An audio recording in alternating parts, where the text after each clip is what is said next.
Au nom du Père, du Fils et du Saint-Esprit. Amen. La paix de Jésus soit dans votre maison, sa paix et sa joie. Alléluia. On continue à fond les manettes avec Jésus et Nicodème. Il faut naître de nouveau. Très grande précision. Donc, nous sommes sur la partie 3. Voilà, je vais essayer d'en faire que 3. Je vais essayer. Pas sûr que j'y arrive. Oh Jésus. Jésus, je vous disais, à la fin de la partie 2, Jésus va nous donner des précisions. On en est au verset 14. Rappelez-vous le serpent que Moïse a fait lever dans le désert. Alors, pour information, Moïse était avec les Hébreux. Là, je fais juste une pause très importante. Moïse était dans le désert avec les Hébreux. Les Hébreux n'arrêtaient pas de râler. Qu'ils n'avaient pas assez à manger, que le désert était trop sec, qu'ils n'avaient pas d'eau, etc., etc. Et ils ne s'arrêtaient pas de tanner Moïse, et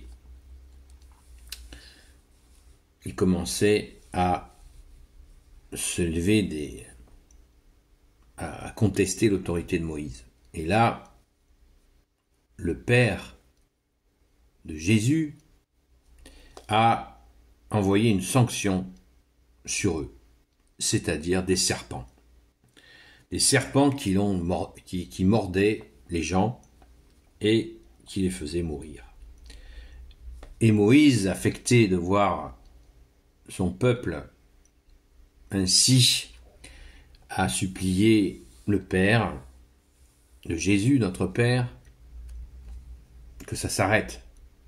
Et le Père lui a dit de prendre un des serpents, de le faire fondre en bronze, un de ces serpents, et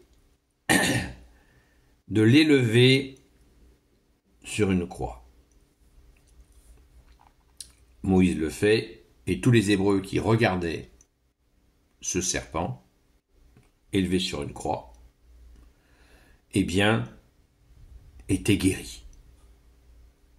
Donc, les Hébreux étaient guéris. Jésus rappelle cet événement qui s'est passé dans l'Ancien Testament pour encore marteler aux pharisiens, aux maîtres de la loi, aux juifs de l'époque. Vous avez eu tous les signes annonciateurs du Messie qui allait souffrir et donner sa vie pour la multitude. Mais il est là devant vous. Voilà, c'est Jésus.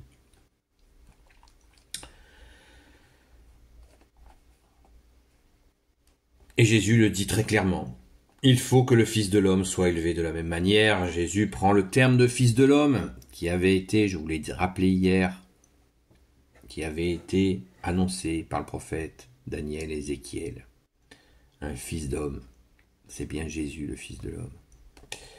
Verset 15. Et alors quiconque croira en lui aura la vie éternelle. Oui, comme Dieu a aimé le monde, il a donné le Fils unique pour que celui qui croit en lui ait la vie éternelle et n'aille pas à sa perte. Dieu a envoyé le Fils dans le monde, non pas pour juger le monde, mais pour que le monde soit sauvé grâce à lui.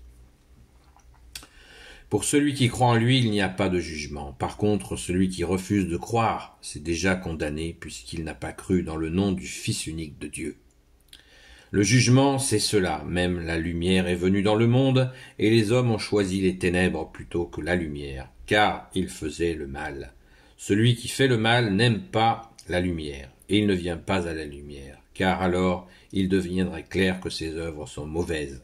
Au contraire, celui qui fait la vérité vient à la lumière pour qu'on voit clairement que toutes ses œuvres ont été faites en Dieu. Waouh!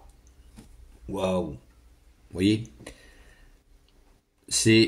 Jésus donne l'explication pour les personnes qui se rapprochent de lui, qui est la lumière.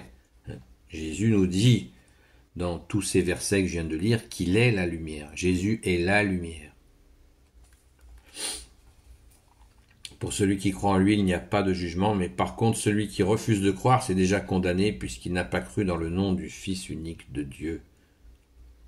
Boum, là il dit à Nicodème qu'il est le Fils de Dieu. Vous imaginez le cataclysme dans la tête du gars. s'il cherche à comprendre avec sa tête, alors que Jésus est là devant lui. Le jugement, c'est cela même, la lumière est venue dans le monde. Voilà. Donc Jésus est la lumière. Il n'y a pas de doute là-dessus. Jésus, le Fils unique de Dieu, est la lumière. Le jugement, c'est cela même. La lumière est venue dans le monde, et les hommes ont choisi les ténèbres plutôt que la lumière, car ils faisaient le mal. Ben oui. Quand on n'a pas la lumière, on est dans les ténèbres. Celui qui fait le mal n'aime pas la lumière, et il ne vient pas à la lumière, car alors il deviendrait clair que ses œuvres sont mauvaises. Au contraire, celui qui fait la vérité vient à la lumière pour qu'on voit clairement que toutes ses œuvres ont été faites en Dieu. Voilà. Parce que en faisant les choses à la lumière de Jésus, eh bien, elles sont faites en Dieu, Père, Fils et Saint-Esprit. Amen. Alléluia. Merci Jésus. J'espère que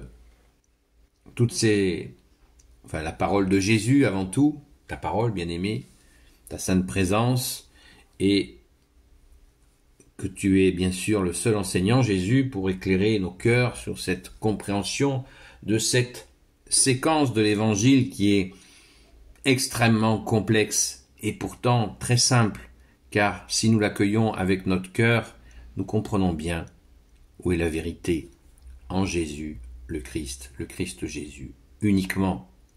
C'est ainsi, Jésus l'a dit, je suis la vérité, le chemin et la vie. Et la vérité vous rendra libre. Et Jésus nous explique que la lumière qu'il est nous rend libres avec de belles œuvres. Supplions Jésus d'avoir de beaux fruits. De beaux fruits. Restons bien fidèles à lui, fidèles sur la vigne. Nous sommes les sarments, nous sommes sur le cep de vigne, c'est Jésus, nous sommes sur toi Jésus. Et nous pouvons donner du fruit uniquement en étant fidèles et constants. Merci Jésus de nous y aider. Alléluia. Béni soit le Père, le Fils et le Saint-Esprit. Amen. Ô Jésus, toi qui peux tout et qui portes tout, toi le Sauveur, toi l'Emmanuel, je te confie toutes celles et ceux qui regarderont cette vidéo ainsi que leurs proches selon ta sainte volonté, ô Jésus. Sainte Marie, Reine des cieux, Saint Joseph, Sainte Marie-Madeleine, notre chère Sainte Patronne, et vous, tous les saints et saintes, amis de Jésus, Saint Michel Archange, qui est comme Dieu, Saint Gabriel Archange, Saint Raphaël Archange et tes anges guérisseurs, et vous, tous les anges qui servez Jésus, je vous confie toutes celles et ceux qui regarderont cette vidéo, ainsi que leurs proches, selon ta sainte volonté, ô Jésus. La paix de Jésus soit dans votre maison, et je vous dis à très vite.